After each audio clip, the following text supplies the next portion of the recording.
Salut tout le monde et bienvenue sur cette vidéo. Donc aujourd'hui par rapport aux trucs et astuces sur ce SketchUp, alors c'est SketchUp, ça peut être SketchUp Free, SketchUp Go, SketchUp Pro, même SketchUp Make 2017, la technique sera exactement la même. Par rapport à ça, il n'y a pas d'évolution, donc il n'y a pas de problème. Ce qui va m'intéresser de vous montrer, c'est comment faire par exemple ce genre de trou. Alors, si on n'avait qu'un seul plan, ce serait très facile, un tiret poussé, et grâce au tiret poussé, on peut faire comment je pourrais vous dire? On peut faire un trou, on peut faire un perçage. Mais là, dans ce cas-là, c'est un petit peu plus compliqué. Je vais donc vous montrer comment faire cela. Alors je vais repartir sur un nouveau modèle. Parfait. Là, je vais supprimer le personnage, j'en ai pas besoin. Je vais commencer à faire une planche. Alors je ne vais pas amuser au niveau des mesures, hein, c'est pas très important. Ce que je veux simplement vous montrer, c'est la technique, hein, bien entendu. Donc là, je vais faire ici un petit tiret poussé, quelque chose comme ça, c'est pas mal. On va récupérer l'ensemble. On va créer un groupe. Ensuite, donc, je vais dupliquer mon élément. J'appuie sur la touche M, touche CTRL puisque je suis sur Windows. Venir ici, bien me rapprocher, faire un duplicate de celui-ci, quelque chose comme ça, c'est pas mal. Et là, je vais lui dire multiplier par exemple par 12, pour avoir quelque chose dans ce style-là. Sauf que là, vous voyez, j'ai fait une erreur. Hop, je vais recommencer. Excusez-moi. Je me disais, il y a un truc qui était bizarre. J'étais pas sur le bon axe, c'est pour ça. Donc on va se mettre quelque chose comme ça. Voilà, parfait. Fois 12. Voilà, là on a quelque chose de correct. Je vais donc récupérer celui-ci. Ce que je peux faire, c'est créer un groupe. Parfait.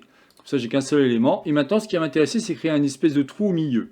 Alors, j'ai pris le cas d'une sphère ou d'un objet de type ovale, mais on peut faire ça différemment, bien entendu, hein. Donc déjà, je vais faire quelque chose comme ça.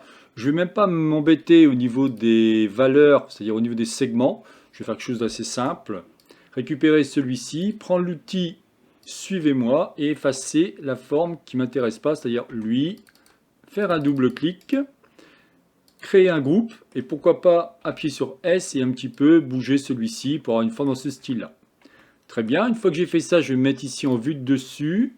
Je vais mettre en caméra projection parallèle, touche M, et je vais bouger celui-ci, toujours sur mes afférences, et on va un petit peu le grandir encore, donc touche E, donc touche S, pardon. J'ai dit S, je vois plus. Hop, voilà, je voyais plus mon élément. Et là, je vais un petit peu agrandir celui-ci, quelque chose comme ça, par exemple. Ok? Je me remets en vue de dessus. Je vais essayer de positionner correctement quand même. Par exemple, quelque chose comme ça, voilà. J'aimerais en fin de compte que mes planches, elles vont être prises tout alentour, vous voyez? Donc là, c'est même pas assez gros. Je vais un petit peu forcer le trait. J'appuie sur la touche CTRL pour faire par rapport au milieu. Voilà, pour avoir quelque chose comme ça, c'est beaucoup mieux. Parfait. Qu'est-ce que je fais maintenant? Eh bien, je vais éclater tout le monde en fin de compte. Là, je vais cliquer bouton droit ma souris, éclater. Je vais récupérer toutes mes planches. Alors, plutôt de cette manière-là. Rappelez-vous la sélection, vous avez deux façons de faire. Soit avec les pointillés, soit avec le trait continu. Pareil, je vais dire éclater. Et lui aussi, je vais dire éclater. Je vais dire, ouais, mais t'es bien gentil, Michel, mais comment on fait maintenant pour faire le perçage par rapport à mes planches? Eh bien, c'est là que va rentrer en compte ce qu'on appelle l'intersection. Je vais donc récupérer la totalité de mes objets. Bouton droit à ma souris, et là je vais dire intersection des faces avec la sélection. Juste ça. Vous cliquez, et vous allez voir que d'un seul coup, lui, va m'avoir fait une pré-découpe. Si je clique, par exemple, avec l'outil qu'on va appeler, l'option qu'on va appeler affichage en mode rayon X, vous allez voir qu'il est déjà pré-découpé.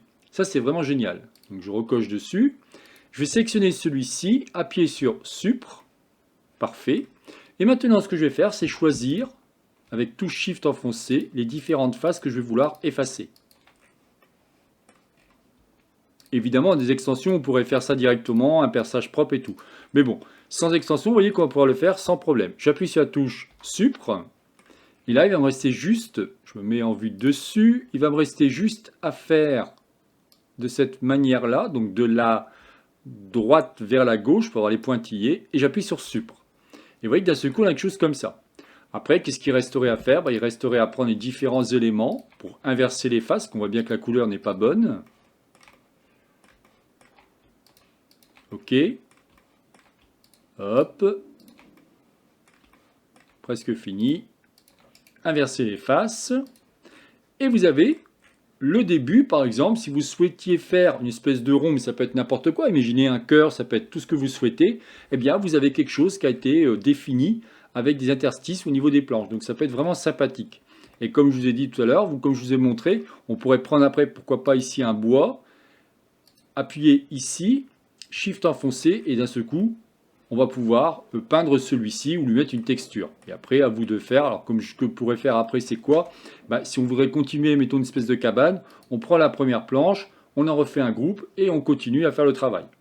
Voilà ce qui m'intéressait de vous montrer par rapport aux trucs et astuces sur SketchUp. Comme je vous dis, ça peut être SketchUp Free, SketchUp Go, SketchUp Pro, SketchUp Make. Il n'y a aucun souci, la technique est exactement la même. Voilà, donc je n'en dirai pas plus par rapport à cette vidéo. C'est donc la chaîne Atelier SketchUp réalisée par Jean-Michel. Si vous avez aimé cette vidéo, n'oubliez pas de liker ou tout simplement vous abonner à ma chaîne. N'hésitez pas à me poser des questions si on veut savoir plus sur Layout, Twinmotion ou SketchUp. Il n'y a aucun problème, je me ferai un plaisir de vous répondre. Et comme je vous ai dit, ne pas hésiter à jeter un coup d'œil au niveau des centres d'apprentissage qui sont frtour.com, Udemy. Vous allez vous éclater, il y a plein de formations sur différents types de logiciels. Et bien entendu, SketchUp, Twinmotion et Layout. Allez, je vous souhaite une excellente journée et à la prochaine vidéo. Bye bye.